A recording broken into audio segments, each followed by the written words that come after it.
सुखदेव जी भन्नुहुन्छ महाराज यही वंशमा विविध प्रकारका राजाहरूको आगमन भयो। धरतीमा भगवानले पृथु रूपमा अवतार लिनुभयो। बोलिए पृथु अवतार भगवानको जय हो। भगवान पृथु रूपमा आएर पृथ्वीको दोहन गर्नुभयो। विविध प्रकारका औषधिहरू पृथ्वीबाट निक्लियो। अगाडि महाराज प्रियव्रतको चरित्र सुखदेवजीले राजालाई सुनाउनुहुन्छ। प्रियव्रतो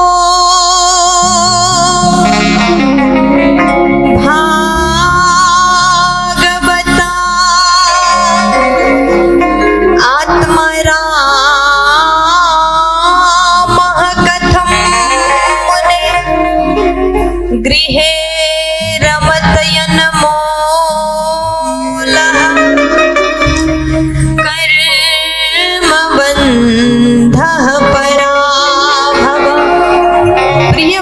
अर्थात जसको प्रतिज्ञा सुंदर छ वही प्रियव्रत हुनुहुन्छ। वहाँको पावन चरित्र सुखदेवजीले राजालाई सुनाउनु भयो। और अगाडि यही वंशमा आग्निद्र नामका राजा भए। यही वंशमा अगाडि नाभि नामका राजा भए। यही वंशमा भगवानले ऋषभदेव रूपमा अवतार लिनुभयो। बोलिए ऋषभदेव भगवानको जय। और भगवान ऋषभदेवले प्रजाहरूलाई सुन्दर सत्संगको ज्ञान दिनुभयो। सुन्दर राज्य चलाउनुभयो। और यही वंशमा अगाडि भरतजी महाराजको चरित्र सुखदेवजीले राजालाई सुनाउँदै हुनुहुन्छ। भरतजी महाराज कस्तो हुनुहुन्थ्यो? उहाँले शासन गर्नुभयो र जीवनको अन्तिम समयमा गएर तपस्या गर्नुहुन्छ। मुक्ति क्षेत्रमा आएर उहाँले गण्डकी नदीको तटमा तप गर्नुभयो। और एक दिनको कुरा हो जब भरतजी महाराज तपस्या गर्दै हुनुहुन्थ्यो त्यो समय उहाँले बिहानबाट शाम तक रातसम्म भगवानको नाम जप गर्नुहुन्थ्यो। 24 घण्टा भगवानलाई याद गर्नुहुन्थ्यो। लेकिन बिस्तारै एक बार उहाँको मन हिरणको बच्चामा लाग्यो। सुखदेवजी भन्नुहुन्छ महाराज एक बार नदीको उस पारबाट हिरणहरूको झुण्ड आइरहेको थियो। नदी पार गर्दै थियो। और त्यही समयमा एउटी हिरणी गर्भवती थिए। और त्यही बेलामा एउटा शेरको गर्जना भयो। डराएर सबैजना भाग्न थाले। त्यही अवस्थामा हिरणीको गर्भपात त्यही नदी बीचमा हुन्छ। सानो बालक शिशु हिरण पैदा भयो। भरतजी महाराजले त्यो हिरणको बच्चालाई देखेर दया भाव आयो। सम्पूर्ण प्राणी मात्रमा दया गर्नु नराम्रो होइन, राम्रो हो। परन्तु कसैमा मोह हुनु त्यही नै विनाशको कारण हुन्छ। समस्त प्राणीलाई प्रेम गर्नुहोस्, माया गर्नुहोस्, दया गर्नुहोस्। लेकिन कसै प्रति मोह अगर भयो भने त्यही मोह नै हाम्रो विनाशको कारण बन्दछ। प्यार से बोलो। अब त्यसपछि भरतजी महाराज हिरणको सानो बच्चालाई आफ्नो कुटियामा झोपडीमा लाउनुहुन्छ। उसलाई खिलाउनुहुन्छ, सुताउनुहुन्छ, उसको सेवा गर्नुहुन्छ। बिस्तारै बिस्तारै भरतजी महाराज पहिले त 24 घण्टा भजन गर्नुहुन्थ्यो, माला जाप गर्नुहुन्थ्यो। अब बिस्तारै बिस्तारै भजनको संख्या कम भयो। उहाँलाई त्यही हिरणको बच्चाको याद आउँछ। सुतेको छ कि उठेको छ कि खाएको छ कि छैन। अब बिस्तारै 24 घण्टाबाट 20 घण्टेमा आउनुभयो। फेरि 18 घण्टा भगवत ध्यान, बाँकी समय हिरणको बच्चालाई दिनुहुन्छ। और यसै प्रकार एक बार त्यो हिरणको बच्चा भरतजी महाराजलाई छोडेर वापस गयो। देखो जंगलको जानवरलाई, जंगली जानवरलाई हजुर कति सुकै माया गरेर घरमा पाल्नुहोस्, यदि एक बार बाहिर जंगलमा जाने मौका मिल्यो भने त्यो वापस आउने वाला छैन। अब हिरणको बच्चालाई खूब माया त गर्नुभयो, तर त्यो बच्चा जंगल में गयो। फिर वापस आए ना। अब भरत जी ले बड़ा दुख लाग्यो। अब के करते होला, के करे को छा होला, खायो कि छैन होला। दिन रात त्यसैको याद आउँछ और याद गर्दा गर्दै जीवन को अंतिम समय आयो, अंतिम पल आयो और अंतिम घड़ी में पनि वहाँले त्यही हिरणको बच्चालाई याद गर्नुभयो। भनिन्छ हजुर जीवनको अंतिम समय जसलाई याद गर्नुहुन्छ अर्को जन्म त्यसैको प्राप्त हुन्छ। त्यसै कारण जब हजुरको शरीर राम्रो छ, स्वस्थ छ, त्यही समय भगवानको याद गर्नुहोला। भरत जी महाराजले तो जीवनमा भगवानको भजन गर्नुभएको थियो और अंतिम समयमा बहुत ज्यादा चिन्तन हिरणको भएकोले अर्को जन्म उहाँको हिरणले नै हिरण भएर नै जन्मनु भयो। अब हिरण भएर पैदा भइसकेपछि पनि उहाँलाई पूर्व जन्मको स्मृति छ और त्यो समयमा पनि भरत जी महाराजले हिरण भएर जन्म लिइसकेपछि पनि भगवानको याद गर्नुभयो, चिन्तन गर्नुभयो और भगवत कृपाले अर्को जन्म आंगिरस गोत्रीय ब्राह्मणको घरमा उहाँलाई प्राप्त भयो। सज्जन वृन्द संयोगवश उहाँको नाम पुनः भरत नै राखियो।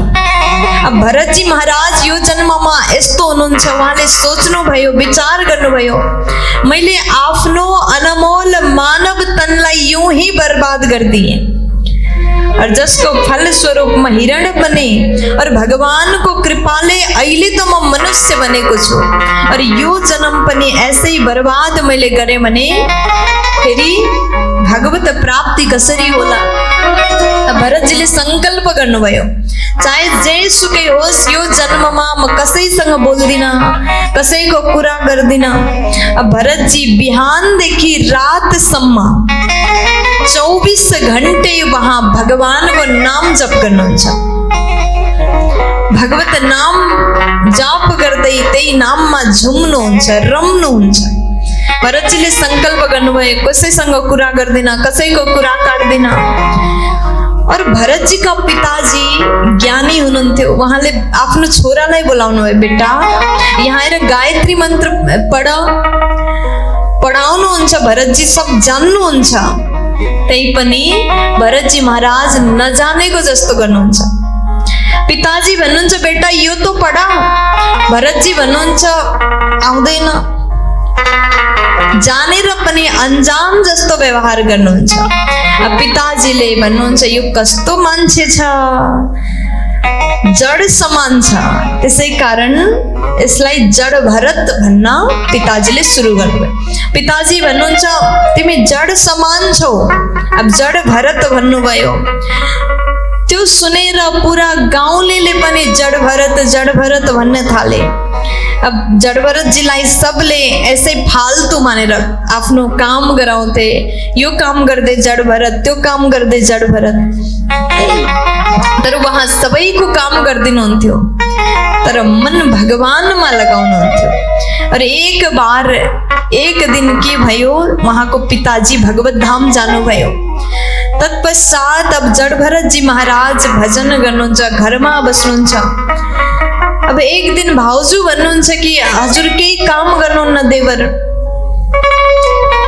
काम गर्नुहोस्। खेतमा पठाउनु भयो। खेतमा फसल लगाइएको थियो, वहाँ कहीं चरा आएर नखाओस् भनेर हेर्नको लागि पठाउनु भयो। जड भरत जी गएर हेर्नु भएको, चराहरू आए और जड भरत जीलाई लाग्यो कि म यहाँ रोक्ने मेरो के औकात। भगवान राम को दुनिया, राम को खेत, राम जी को चिडियाहरू और म किन रोक्नु। और सबै चिडियाहरूलाई, चराहरूलाई बोलाएर खुवाइदिनु भयो। अब भरत जी महाराजले पूरा फसल चिडियालाई खुवाइदिनु भयो, सब नोक्सान भयो। और भाउजूलाई बडो रिस उठ्यो। देखो कसैको भाउजू कस्तो हुन्छ, यदि घरमा देवर हुनुहुन्छ और केही काम गर्नु हुँदैन, खुब खानुहुन्छ भने रिस गर्नुहुन्छ। काम त केही गर्ने हैन, आफ्नो दाइले कमाएको पैसामा खर्च गर्ने, खुब खाने। जाने और भाउजूले बनाएर राम्रो राम्रो पनि दिनुपर्छ। भाउजूहरूलाई खुब रिस उठ्छ। रिस नगर्नुहोस्, देवर पनि हजुरको आफ्नै त हो, जस्तो भाइ त्यस्तै देवर, प्यार से बोलो। अब भाउजू भन्नुहुन्छ यस्तो पुरै काम बिगार्ने देवर हुनुहुन्छ, यहाँ बसेर फाल्तुको फ्रीको खानु भन्दा घरबाट निकाल्दियो।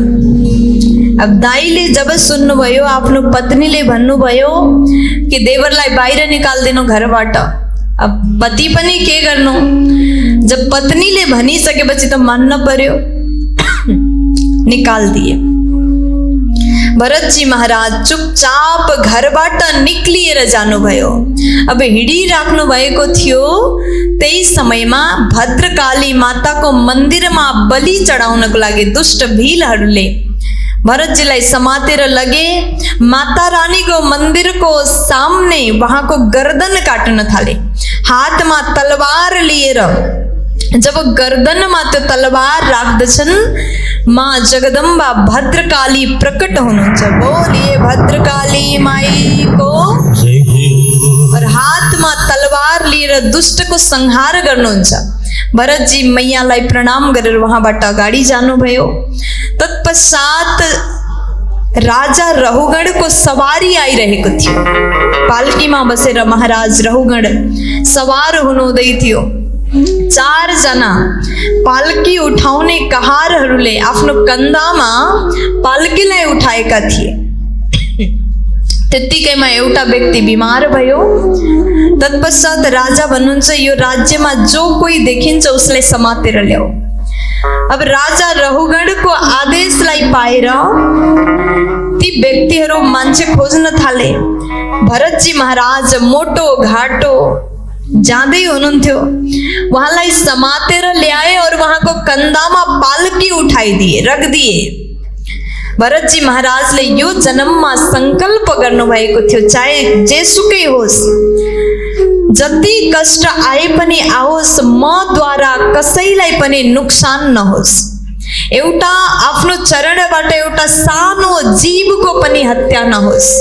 म एक पनि पाप गर्दिन, ताकि पापको कारण फेरि अर्को जन्म लिन पर्छ, त्यसको फल भोग्न पर्छ। बार बार यो संसारमा आउने जाने क्रम लागिरहन्छ। त्यसै कारण कुनै पनि पाप नगरिकन भगवानलाई म प्राप्त गर्छु। भरतजीको यस्तो धारणा थियो। अब राजा रहुगण पालकीमा सवार हुनुहुन्छ। तत्पश्चात भरतजी महाराज पालकी उठाएर अगाडि हिँड्नु भएको छ। सिन्धु सौवीर देशका राजा रहुगण आनन्दले पालकीमा सवार हुँदै अगाडि बढिराख्नु भएको छ। भरतजी महाराजले हेर्नु भएको जमिनमा कमिलाहरूको लाइन चल्दै थियो।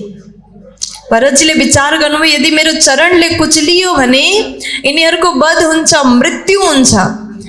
तत्पश्चात भरतजीले आफ्नो चरणलाई अगाडि बढाउनु भयो, फटकनु भयो। जब भरतजीले आफ्नो चरण अगाडि सार्नु भयो, त्यो पालकी हल्लियो। राजालाई लाग्यो, घाउ भयो। त्यसपछि महाराजले भन्नुभयो, को यस्तो नराम्रो गरी चलेको छ, हिँडेको छ, राम्रोसँग पालकी उठाउन आउँदैन? त अन्य 3ले भन्दछन् कि महाराज, अहिले भर्खरै ल्याएको व्यक्तिलाई राम्रोसँग हिँड्न आउँदैन। बार बार यो व्यक्ति कभी दौडिन्छ, कभी भाग्छ। महाराज गाली गर्नुहुन्छ, राम्रोसँग हिँड्नु। अब केही अगाडि पुगिसकेपछि भरतजी महाराज फेरि पनि आफ्नो चरण अगाडि सार्नुहुन्छ। साना साना जीवहरू, साना साना किराहरूलाई देख्नुहुन्छ। त्यसपछि भरतजी महाराज अगाडि फटकिनुहुन्छ। तत्पश्चात फेरि पनि पालकी हल्लियो।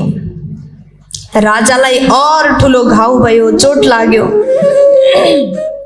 महाराज अब अत्यन्त गुस्सा हुनुभयो, क्रोधित हुनुभयो। राजा रहुगण भन्नुहुन्छ, राम्रोसँग हिँड्न आउँदैन, व्यक्तिहरू भन्दछन्, अन्य 3 कहारहरू भन्दछन्, महाराज अहिले जसलाई हामीले ल्याएको छ बार बार नराम्रोसँग हिँड्छ, बार बार हजुरलाई चोट दिने काम गरेको छ।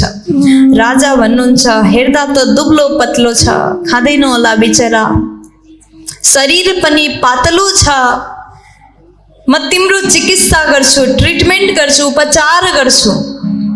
अब आज यस्तो अज्ञानपूर्वक बातलाई सुनेर भरतजी महाराजलाई बडा दुख हुन्छ। सज्जन वृन्द, भरतजी महाराजले जीवनमा कहिले पनि आफ्नो मुख खोल्नु भएको थिएन, अर्कालाई उपदेश दिनु भएको थिएन, ज्ञान बाँड्नु भएको थिएन। पर आज पहली बार उहाँलाई लाग्यो, यदि जीवनमा आज पनि म चुप बस्यो भने राजाको कल्याण कसरी हुन्छ। भरतजी एउटा सन्त हुनुहुन्छ। यदि सन्त चुप रहेदेखि संसारमा भट्किएका प्राणीको उद्धार कसरी हुन्छ। तत्पश्चात भरतजी महाराज जीवनमा पहिलो बार बोल्नुहुन्छ कि महाराज, हजुरले भन्नुभयो म तिम्रो उपचार गर्छु, तर हजुर भन्नुहोस्, हजुर मेरो उपचार कसरी गर्नुहुन्छ। हजुर यो शरीरलाई दण्ड दिन सक्नु होला, पर म जुन तत्व छ, म तत्व अर्थात आत्मा, आत्मालाई न कसैले छुन सक्छ, न कसैले पिट्न सक्छ, न कसैले जलाउन सक्छ, न कसैले कष्ट दिन सक्छ। हजुर आत्मालाई छुन पनि सक्नुहुन्न महाराज। और हजुरले भन्नुभयो शरीर बडो पातलो छ, शरीरको हिसाबले हेर्यो भने शरीर त मोटो घाटो छ। हजुरले भलै व्यङ्ग्य वचन प्रहार गर्नुभयो, यो शरीर त मोटो छ, और मोटो हुनु, पातलो हुनु, रोगी हुनु, बिमार हुनु यो शरीरको धर्म हो। हजुरको शरीर कहिले बहुत मोटो हुन्छ, कहिले बहुत पातलो हुन्छ, यो शरीरको धर्म हो। यो शरीरसँग आत्माको कुनै सम्बन्ध छैन। आत्माले यो शरीरलाई मोटो घाटो बनाउने होइन। जबसम्म भित्र आत्मा छ, प्राण छ, तबसम्म यो शरीर चल्दछ बस। लेकिन मोटो हुनु, दुब्लो हुनु यो शरीरको धर्म हो। महाराज यसो हेर्दा त लाग्छ हजुर ज्ञानी हुनुहुन्छ जस्तो, पर हजुर त यस्तो मूर्ख जस्तो कुरा गर्नुहुन्छ। अब हजुरको कल्याण कसरी होला भनेर मलाई चिन्ता भइसक्यो। त्यसै कारण म हजुरलाई उपदेश दिँदैछु। महाराज, हजुर मेरो उपचार कसरी गर्नुहुन्छ। न हजुर यमराज हुनुहुन्छ, न हजुर भगवान हुनुहुन्छ। मेरो उपचार गर्ने तो केवल भगवानमा सामर्थ्य छ, हजुरमा छैन। राजा रहुगणले जब यी ज्ञान भरी बातें सुन्नुभयो, तुरन्त पालकीबाट उत्रनुभयो। पालकीबाट तल झरेर रहुगण राजा भरतजीलाई हेर्नुहुन्छ, चरणबाट शिर तक देख्नुहुन्छ, दर्शन गर्नुहुन्छ। ती ब्राह्मण स्वरूप थिए भरतजी महाराज। उहाँको कन्धामा लटकिएको जनेउलाई देखेर राजा रहुगण अत्यन्त भयभीत हुनुहुन्छ और हात जोडेर प्रार्थना गर्नुहुन्छ, प्रभु क्षमा गर्नुहोस्, किनकि मैले हजुरलाई पहिचान्न सकिन, जान्न सकिन। हजुर एक ब्राह्मण हुनुहुन्छ। म कहिले कोहीसँग डर्दिन, डराउँदिन, कसैसँग पनि मलाई डर लाग्दैन। पर इन्द्रको वज्रदेखि पनि डर लाग्दैन। डर लाग्छ त केवल ब्राह्मणदेखि डर लाग्छ। त्यसै कारण हजुर मसँग रुष्ट नहुनुहोला। हजुरको चरणमा बार बार म वन्दन गर्छु, प्रणाम गर्छु। हे प्रभु क्षमा गर्नुहोस्। हे ब्राह्मण देव, आज चरणमा साष्टाङ्ग दण्डवत गरेर भरतजी महाराजसँग राजा रहुगणले क्षमा माग्नुहुन्छ। त्यसपछि भरतजी महाराजले राजा रहुगणलाई दिव्य ज्ञान उपदेश प्रदान गर्नुभयो। और तत्पश्चात राजा रहुगण त्यहाँबाट जानुहुन्छ। भगवान भगवान का भक्त भरतजी पनि त्यहाँबाट आफ्नो बाटो जानुभयो। रहुगण राजा नित्य प्रति सत्सङ्ग सुन्नुहुन्थ्यो, सत्सङ्ग सुन्नको लागि जानुभयो। अगाडि सुखदेवजी महाराजले भवाटवीको वर्णनको सुन्दर व्याख्या राजा परीक्षितलाई गर्नुहुन्छ। बोलिए भक्तवत्सल भगवान को जय हो। और अगाडि